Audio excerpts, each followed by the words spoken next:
Hello friends, पिछले video में हमने थर्ड पेपर की फर्स्ट यूनिट एजुकेशनल लीडरशिप शैक्षिक नेतृत्व पढ़ ली थी। आज से हम शुरुआत कर रहे हैं सेकेंड यूनिट की एजुकेशनल एडमिनिस्ट्रेशन एंड स्कूल शैक्षिक प्रशासन और विद्यालय। सेकेंड यूनिट को हम 3 से 4 पार्ट में डिवाइड करके पढ़ेंगे, जिसमें आज हमारा सबसे पहला टॉपिक है meaning and historical background of educational administration, यानी कि शैक्षिक प्रशासन का अर्थ और उसकी ऐतिहासिक पृष्ठभूमि। तो शैक्षिक प्रशासन के अर्थ के अंतर्गत जब आपका लॉन्ग में क्वेश्चन आ जाता है कि शैक्षिक प्रशासन से आप क्या समझते हैं, शैक्षिक प्रशासन की प्रकृति पर प्रकाश डालिए, तो शैक्षिक प्रशासन से आपके जितने भी क्वेश्चन अभी तक पूछे गए हैं उन सबको आज की इस वीडियो में कवर करेंगे। जैसे शैक्षिक प्रशासन के प्रकार हो गए, शैक्षिक प्रशासन की विशेषताएं हो गई, शैक्षिक प्रशासन के उद्देश्य हो गए। तो शुरुआत करते हैं शैक्षिक प्रशासन का अर्थ। जब आपका लॉन्ग में क्वेश्चन पूछा जाता है तो आंसर लिखने का एक तरीका यह भी होता है कि शैक्षिक प्रशासन यानी कि शिक्षा में प्रशासन। तो सबसे पहले तो हम शिक्षा की बात कर लेंगे और उसके बाद प्रशासन की बात कर लेंगे। शैक्षिक प्रशासन का अर्थ यानी कि शैक्षिक प्रशासन 2 शब्दों से मिलकर बना है, शिक्षा और प्रशासन, शिक्षा संबंधी प्रशासन। तो दोनों को हम अलग अलग समझते हैं। सबसे पहले हम डिटेल में बात कर लेंगे शिक्षा के बारे में और उसके बाद प्रशासन के बारे में।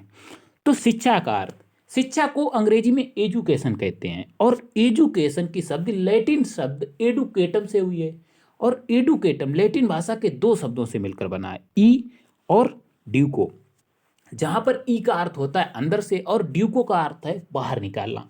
मतलब मनोवैज्ञानिकों ने कहा है कि बालक में जन्मजात शक्तियां होती हैं। शिक्षा क्या करती है, उन जन्मजात शक्तियों को अंदर से बाहर निकालती है, उनका सर्वांगीण विकास करती है। जन्मजात शक्तियों का विकास करना ही शिक्षा है। इस प्रकार बालक में अंतर्निहित गुणों को बाहर निकालकर सर्वांगीण विकास करना ही शिक्षा है। ठीक है, अगर आपको शिक्षा की 1-2 परिभाषा याद है तो ज़्यादा आपका इफेक्टिव आंसर हो जाएगा। जैसे आप लिख सकते हैं कि स्वामी विवेकानंद के अनुसार मनुष्य की अंतर्निहित पूर्णता को अभिव्यक्त करना ही शिक्षा है। ठीक है, अब इसके बाद हम शार्ट में बात कर लेते हैं प्रशासन की कि प्रशासन क्या है, क्योंकि हम शैक्षिक प्रशासन को लॉन्ग में लिख रहे हैं। तो प्रशासन, प्रशासन शब्द अंग्रेजी के एडमिनिस्ट्रेशन का हिंदी रूपांतरण है और एडमिनिस्ट्रेशन शब्द की उत्पत्ति लैटिन भाषा के 2 शब्दों से मिलकर हुई है। ठीक है, एड और मिनिस्टर, जिसका अर्थ होता है सेवा करना। तो प्रशासन से हमारा क्या तात्पर्य है, इस प्रकार प्रशासन का अर्थ है सेवा करना, प्रबंध करना या निर्देशन देना। तो शैक्षिक प्रशासन का अर्थ। ठीक है, अब हम बात करते हैं जो हमारा टॉपिक है कि शैक्षिक प्रशासन क्या है। शैक्षिक शिक्षा की उचित व्यवस्था करना और उसका समय यानी कि सही तरह से संचालन करना ही शैक्षिक प्रशासन है। जो प्रशासक होता है उसका कार्य ही होता है प्रबंधन करना, बल्कि जो नेता होता है, ठीक है, उसका कार्य होता है नेतृत्व करना।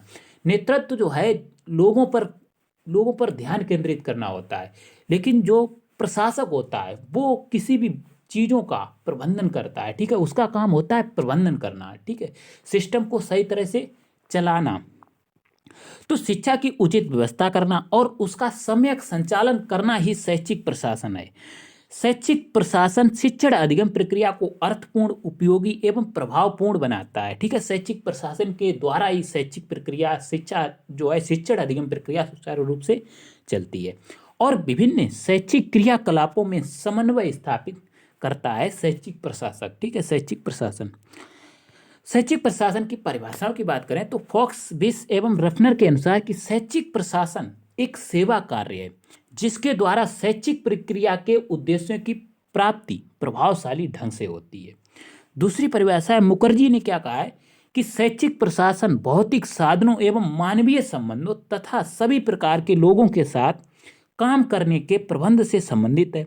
वास्तव में शैक्षिक प्रशासन अजीब, ठीक है, अजीवित वस्तुओं की अपेक्षा मनुष्य से अधिक संबंधित है।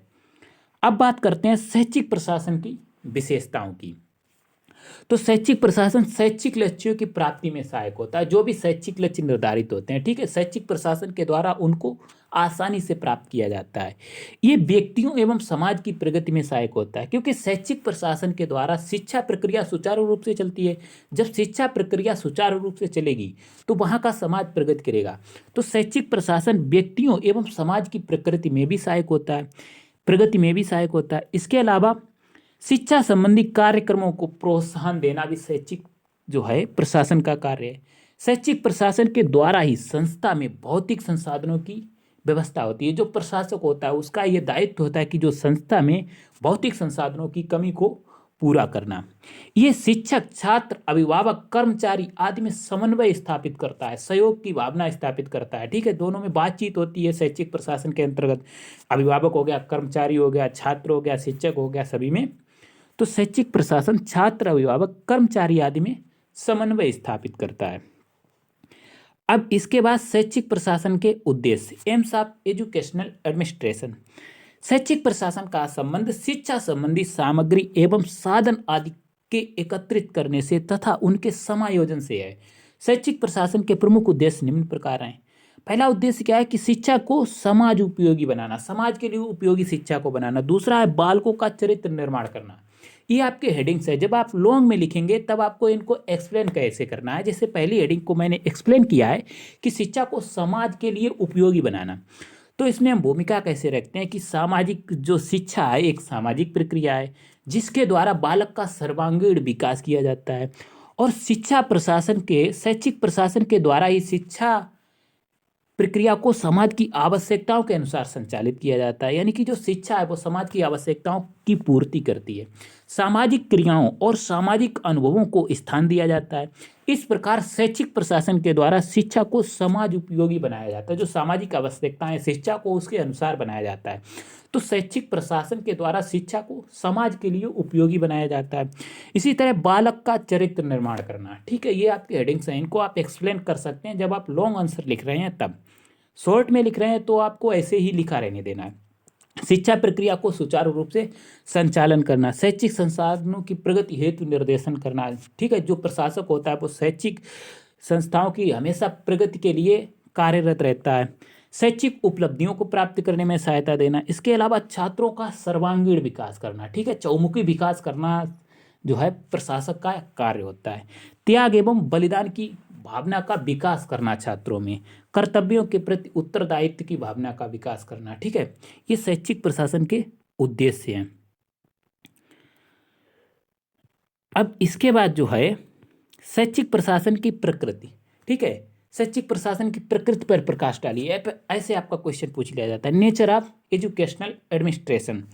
तो शैक्षिक प्रशासन की प्रकृति के संबंध में शिक्षाविदों में मतभेद है। इसकी प्रकृति के संबंध में दो विचारधाराएं हैं। ठीक है, कुछ इसे कला मानते हैं, कुछ विज्ञान मानते हैं। तो हम दोनों विचारधाराओं को समझेंगे कि शैक्षिक प्रशासन कला है या विज्ञान है, या कला और विज्ञान दोनों है। सबसे पहली विचारधारा है कि शैक्षिक प्रशासन कला है। तो ये विचारधारा मानती है कि शिक्षा प्रशासन एक कला है। कला का मतलब क्या है? इसके अनुसार कुशल प्रशासक के अंतर्गत कुछ विशेष गुण होते हैं। ठीक है, आपके अंदर कोई विशेष गुण, तो आपसे लोग क्या कहेंगे, ये उसमें एक कला है। पढ़ाना भी एक तरह की कला है, तो आपको पढ़ाने में अगर कोई विशेष गुण है, ठीक है, तो इसके अनुसार कुशल प्रशासक के अंदर कुछ विशेष गुण होते हैं जिनके अभाव में कोई भी व्यक्ति कुशल प्रशासक नहीं बन सकता। यानी कि शैक्षिक प्रशासन एक कला है, उसमें जो प्रशासन करने के कुछ विशेष गुण पाए जाते हैं। ठीक है, शैक्षिक प्रशासन कला है, इसका समर्थन करते हैं एस.एन. मुखर्जी। अब शैक्षिक प्रशासन जो विज्ञान है, दूसरी विचारधारा क्या कहती है कि शैक्षिक प्रशासन विज्ञान है, कला नहीं है। ठीक है, तो प्रशासन को तकनीकी या प्रौद्योगिकी के क्षेत्र में रखने वाले लोग इसे विज्ञान मानते हैं। जो तकनीकी पर जोर देते हैं वो कहते हैं शैक्षिक प्रशासन एक विज्ञान है, कला नहीं है। उनके अनुसार प्रशासनिक समस्याओं को हल करने हेतु प्रशासनिक सिद्धांतों का प्रयोग किया जाना चाहिए। ठीक है, करना चाहिए। शैक्षिक प्रशासन में प्रशासनिक सिद्धांतों का प्रयोग होता है, इसीलिए शैक्षिक प्रशासन को विज्ञान मानना है। एक विचारधारा है कि शैक्षिक प्रशासन विज्ञान है, एक विचारधारा कहती है शैक्षिक प्रशासन कला है। अब इसके बाद शैक्षिक प्रशासन कला एवं विज्ञान दोनों है। तो हम फिर बाद में बात करते हैं कि दोनों विचारधाराओं में मतभेद है, तो ना तो शैक्षिक प्रशासन पूरी तरह से कला है और ना तो शैक्षिक प्रशासन पूरी तरह से विज्ञान है। शैक्षिक प्रशासन कला और विज्ञान दोनों है।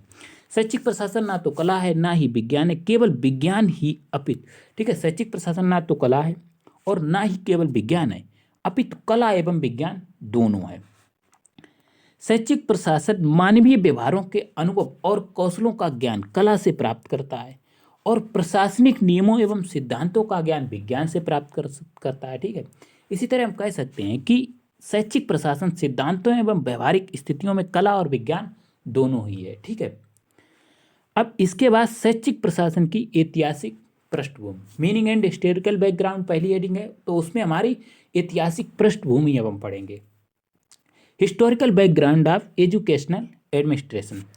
तो भारत में शैक्षिक प्रशासन ज़्यादा पुराना नहीं है, क्योंकि जो प्राचीन शैक्षिक व्यवस्था थी उसमें प्रशासन जैसी कोई जो है बात नहीं थी। विद्यालय छोटे हुआ करते थे, छात्र कम हुआ करते थे, तो उसमें ज़्यादा प्रशासन की जरूरत नहीं होती थी। भारत में शैक्षिक प्रशासन ज़्यादा पुराना नहीं है। प्राचीन काल से लेकर ब्रिटिश काल तक शैक्षिक प्रशासन का कोई विशेष महत्व नहीं था। ठीक है, भारत में आधुनिक शिक्षा के विकास में ईस्ट इंडिया कंपनी और ईसाई मिशनरियों का विशेष योगदान रहा। 1813 की आज्ञा पत्र के बाद शिक्षा राजकीय विषय बन गया। जब अंग्रेजों के द्वारा जो ब्रिटिश ईस्ट इंडिया कंपनी थी, 1813 में एक आज्ञा पत्र आया, उसके बाद शिक्षा का राज्यीकरण हो गया। ठीक है, शिक्षा राजकीय एक विषय बन गया। वैसे शिक्षा छोटे छोटे विद्यालयों में दी जाती थी, और 1854 में वुड के घोषणा पत्र द्वारा शिक्षा का संगठनात्मक स्वरूप प्रदान किया गया, और शैक्षिक प्रशासन का यहीं से सूत्रपात, यहीं से प्रारंभ हो गया। यानी कि शैक्षिक प्रशासन को यहीं से व्यापक स्वरूप प्राप्त हो गया। शैक्षिक प्रशासन, भारत में शैक्षिक प्रशासन को हम दो भागों में बांट कर पढ़ते हैं, स्वतंत्रता से पूर्व शैक्षिक प्रशासन और स्वतंत्रता के बाद शैक्षिक प्रशासन। तो स्वतंत्रता से पूर्व शैक्षिक प्रशासन, तो इसमें क्या है कि प्राचीन काल में शिक्षा का संगठन अत्यंत सरल स्वरूप में था, और शिक्षा में प्रशासन की कोई आवश्यकता महसूस नहीं की जाती थी। शिक्षा एक राष्ट्रीय विषय ना होकर एक सामाजिक व व्यक्तिगत विषय था, क्योंकि शिक्षा का विस्तार, विद्यार्थियों की संख्या, विद्यालयों की संख्या, शिक्षा सीमित मात्रा में, यानी कि जो शिक्षा का विस्तार था, विद्यार्थियों की संख्या थी, ठीक है, विद्यालयों की संख्या थी, वो बहुत ही सीमित मात्रा में थी। शिक्षा का सीमित विस्तार था प्राचीन समय में। अंग्रेजों के आने के बाद, ठीक है, ईस्ट इंडिया कंपनी के आने के बाद, 1813 के आज्ञा पत्र के बाद शिक्षा के स्वरूप में परिवर्तन होना शुरू हुआ, और शिक्षा का एक राज्याधिकार का विषय बन गया। ठीक है, शिक्षा राज्य के संरक्षण में आ गई। 1813 के आज्ञा पत्र के बाद शिक्षा में प्रशासन को महत्व दिया जाने लगा, और शिक्षा का क्षेत्र बढ़ता गया, फलस्वरूप प्रशासन का भी क्षेत्र बढ़ता गया। ये तो जो है स्वतंत्रता से पूर्व शैक्षिक प्रशासन है। लेकिन स्वतंत्र भारत में शैक्षिक प्रशासन, यानी कि स्वतंत्रता के बाद शैक्षिक प्रशासन, तो स्वतंत्रता प्राप्ति के बाद भारत में 1947 में ही शिक्षा मंत्रालय की स्थापना हुई। शिक्षा मंत्रालय यानी कि शिक्षा संबंधी प्रशासन करने के लिए शिक्षा मंत्रालय की स्थापना कर दी गई, जिसके द्वारा लगभग 10 वर्षों तक शिक्षा संबंधी नीतियों, योजनाओं तथा नियमों का निर्धारण किया गया। शैक्षिक प्रशासन का कार्य ही क्या होता है कि शिक्षा संबंधी नीतियों, योजनाओं तथा नियमों का निर्धारण करना। शिक्षा के साथ साथ वैज्ञानिक शोध को भी प्रमुख स्थान दिया गया। शिक्षा के बढ़ते हुए महत्व को देखते हुए शिक्षा मंत्रालय के उत्तरदायित्वों में भी वृद्धि हुई, और शिक्षा मंत्रालय का नाम मानव संसाधन विकास मंत्रालय रख दिया गया था, लेकिन प्रेजेंट में इसे पुनः शिक्षा मंत्रालय का नाम दे दिया गया। अब इसके बाद बात करते हैं शैक्षिक प्रशासन के प्रकार। ठीक है, टाइप्स ऑफ एजुकेशनल एडमिनिस्ट्रेशन। तो शैक्षिक प्रशासन के 4 प्रमुख प्रकार हैं: प्रजातांत्रिक प्रशासन, एक तंत्रीय प्रशासन, नाम मात्रीय प्रशासन और अधिकार तंत्रीय प्रशासन। अब सबसे पहले हम बात करते हैं प्रजातंत्रीय प्रशासन, डेमोक्रेटिक एडमिनिस्ट्रेशन। प्रजातंत्र यानी कि लोकतंत्र। लोकतंत्र का मतलब क्या है? जिसमें कोई भी निर्णय परस्पर सहयोग पर हो। तो प्रजातंत्रीय प्रशासन में क्या होता है? कोई भी प्रशासनिक कार्य परस्पर सहयोग, मिलजुल कर संपन्न होता है। ठीक है, इसके अलावा एक तंत्रीय प्रशासन, ऑटोक्रेटिक एडमिनिस्ट्रेशन। एक तंत्रीय प्रशासन में क्या होता है? कोई भी निर्णय केवल और केवल, ठीक है, शैक्षिक प्रशासन की समस्त सत्ता एक व्यक्ति में निहित होती है। केवल और केवल एक व्यक्ति प्रशासक के रूप में कार्य करता है, और किसी व्यक्ति से सहमति नहीं ली जाती है, सहयोग नहीं लिया जाता है। ठीक है, इसीलिए हम इसको निरंकुश प्रशासन भी कहते हैं, और ये एक जो है अप्रभावी प्रशासन है। ठीक है, प्रभावी प्रशासन नहीं है। इसके बाद नाम मात्रीय प्रशासन। नाम मात्रीय प्रशासन मतलब नाम मात्र का प्रशासन। जो प्रशासक बैठा है वो प्रशासक के रूप में कार्य नहीं कर रहा है, यानी कि नेता के रूप में, जैसे कोई जो है पीएम बना दिया गया, लेकिन उसके कार्य दूसरों के इशारे पर हो रहे, तो वो नाम मात्रीय प्रशासन है। जो प्रशासक है वो प्रमुख रूप से कार्यरत, जो निर्णय हैं वो उसके अनुसार नहीं लिए जाते। निर्णय कोई और व्यक्ति ले रहा है, लेकिन प्रशासक के पद पर कोई और व्यक्ति बैठा है, तो इसे हम नाम मात्रिक प्रशासन कहते हैं। ठीक है, न्यूमिनल एडमिनिस्ट्रेशन। इसके बाद है अधिकार तंत्रीय प्रशासन, ब्यूरोक्रेटिक एडमिनिस्ट्रेशन। अधिकार तंत्रीय मतलब एक ही व्यक्ति के अंडर में बहुत सारी संस्थाएं अगर कार्य करें, बहुत सारा प्रशासन कार्य करे, तो उसको हम अधिकार तंत्रीय प्रशासन कहते हैं। अब इसके बाद आते हैं शैक्षिक प्रशासन के कार्य, फंक्शंस ऑफ एजुकेशनल एडमिनिस्ट्रेशन।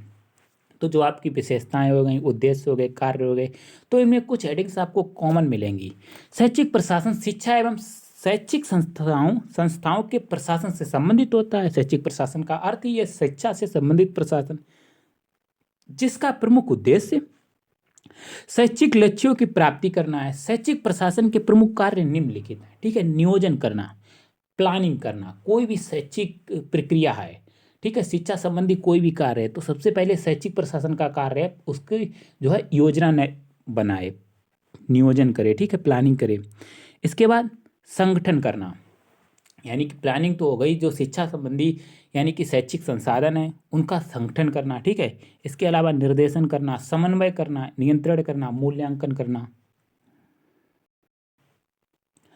अब इसके बाद जो है यहाँ पर जो है शैक्षिक प्रशासन के कार्य यानी कि नियोजन करना, संगठन करना, निर्देशन करना, समन्वय करना और नियंत्रण करना, मूल्यांकन करना है।